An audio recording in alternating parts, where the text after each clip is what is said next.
Bangladesh police জাতির দুর্দিনে সব সময় হাত বাড়িয়ে দিয়েছে, বুক উজাড় করে দিয়েছে।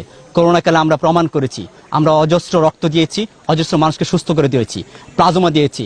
আর যারা আমাদেরকে শত্রু মনে করে, যারা আমাদের ক্লান্ত করে দিচ্ছে, যারা আমাদের রক্তাক্ত করেছে, যারা আমাদের ঝুলিয়ে দিয়েছে, হয়তো তাদের শরীরে আমাদের অসংখ্য পুলিশের রক্ত প্লাজমা বয়ে আছে।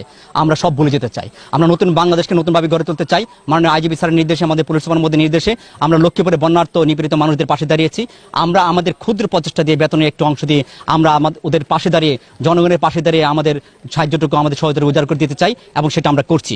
আমরা শুধু সহযোগিতা করছি না, আমরা বিভিন্ন থানায় টিম মোতায়েন করেছি। গবাদি পশু থেকে শুরু করে যারা নিপীড়িত মানুষ আছেন, যারা বন্যার্ত দুর্গত মানুষ আছেন, তাদেরকে উদ্ধার করার চেষ্টা করছি। আমরা নিরাপদ সাইক্লোন সেন্টারে নিয়ে যাওয়ার চেষ্টা করছি।